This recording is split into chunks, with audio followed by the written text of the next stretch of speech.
Estamos aqui mais um dia e nós vamos falar hoje sobre traços narcisistas.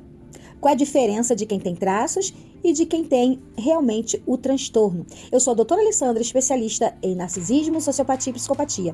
E se esse conteúdo ele serve para você, se ele é relevante para você, então nos segue e deixe o seu like para que o YouTube entenda que esse conteúdo ele é muito importante e relevante para outras pessoas. Vamos lá tirar as nossas dúvidas? Porque muitos profissionais dizem que o narcisista é uma criança que não cresceu. A frase, ela é metafórica, não é literal. Ela não significa que o narcisista é infantil, mimado ou irresponsável. Significa outra coisa muito mais profunda. O desenvolvimento emocional dele parou na fase em que deveria se formar o eu real. Então a criança, ela não recebeu espelhamento adequado, validação emocional, acolhimento da vulnerabilidade, suporte emocional para desenvolver identidade sólida. Então ela congela ali. É isso que vários psiquiatras renomados, eles dizem.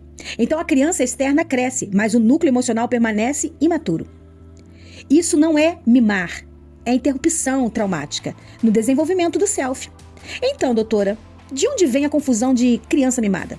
Quando falamos de traços narcisista e não transtorno, a confusão aumenta. Sabe por quê? Traços narcisista, leve, às vezes parece mesmo mimado. Quer atenção, quer validação, não aceita críticas, acha que merece favoritismo, se ofende fácil, reage infantilmente quando contrariado. Mas isso é superficial, não é narcisismo verdadeiro. É defensividade comum, imaturidade emocional, ferida de autoestima. A pessoa mimada, ela foi super protegida e a pessoa com traços narcisista foi desvalorizada ou exigida demais. Então são duas origens completamente diferentes. Então o que são traços narcisista? Traço narcisista é um padrão de funcionamento emocional que parece quando a pessoa desenvolve dificuldade em lidar com falhas, necessidade de reconhecimento, sensibilidade à crítica, postura defensiva, tendência a querer ser vista como especial, controle do ambiente social, medo profundo da vulnerabilidade. São pessoas que trabalham muito para serem admiradas, se envergonham facilmente, temem rejeição, querem parecer forte, brilhante, impecável, mas não são manipuladoras cruel, como no TPM, que é o transtorno de personalidade narcisista. Quem tem traços narcisistas sofre, e quem tem o transtorno faz os outros sofrerem. Essa é a grande diferença. Então, qual é a ferida da pessoa com traços narcisistas? A ferida central de quem tem os traços é vergonha tóxica, humilhação, invalidação emocional. E não é excesso de mimo. A pessoa, ela cresce com essa sensação interna: eu não posso parecer como falho, porque vão me destruir. É a ferida da humilhação, da exigência, autoestima frágil. E aí, nós vamos agora aprender como identificar homens e mulheres com traços narcisistas e não com transtorno. Então, quem tem traços apresentam sutilezas e não crueldade, tá bom? Buscam aprovação, têm aparência de autoconfiança, evitam se expor emocionalmente, são sensíveis a críticas, querem ser reconhecidos, têm certa dificuldade em dividir o palco, às vezes eles competem, se irritam quando se sentem diminuídos, gostam de controle, têm charme social, podem também manipular leve, mas não de forma destrutiva. Eles não fazem o ciclo narcisista clássico, que é idealização, desvalorização e descarte. Eles não têm prazer em ferir. Não destrói a autoestima do parceiro intencionalmente. Não apresentam frieza empática profunda. Eles têm ferida, não maldade. Então, doutor, o que não é traço narcisista? O que não é traço é psicopatia, sociopatia, maldade emocional, manipulação crônica, exploração intencional, mentiras estratégicas, desrespeito sistemático. Isso sim é transtorno de personalidade narcisista grave, ou até traços antissociais.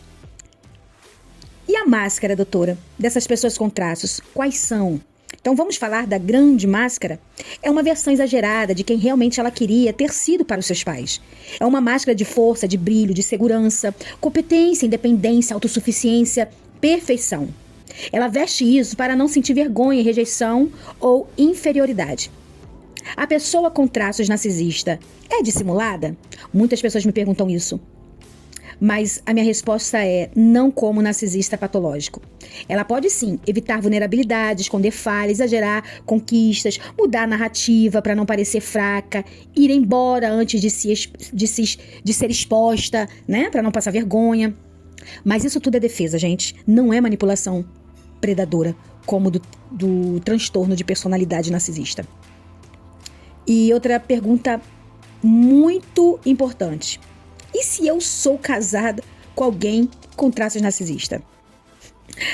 Aqui é totalmente diferente, tá? De estar com alguém que tem realmente o transtorno. Você consegue conviver se você estabelecer limites, reforçar a comunicação segura, evitar críticas destrutivas, validar pontos fortes sem alimentar grandiosidade, reforçar a vulnerabilidade como algo aceitável, promover diálogo emocional. E aí você pode me perguntar, e como eu devo me guardar emocionalmente? E a minha dica para você é, nunca personalize as reações defensivas. Evite ataques diretos à autoestima dele. Comunique vulnerabilidade sem acusação. Crie limites claros e firmes quando houver manipulação leve. Reforce o vínculo real, não o ego idealizado. Seja consistente emocionalmente. Ajuda a desarmar, né? Ele com defesa. Cobre responsabilidade sem humilhar. Isso ativa a ferida dele. Se você cobrar humilhando, você coloca tudo a perder. Homens e mulheres com traços narcisistas podem se relacionar bem, se ambos se responsabilizam pela própria ferida emocional. O narcisista com traços não é mimado, ele é ferido e veste força para sobreviver. A sensação de inadequação que um dia destruiu ele emocionalmente. Ok? Há uma grande diferença de quem tem transtorno e de quem tem traços. Espero que você tenha entendido e que você aprenda com esse vídeo, áudio, a lidar com quem tem traços. Porque guarde uma coisa no seu coração: todos nós temos traços. Deus abençoe. Tenha um ótimo dia.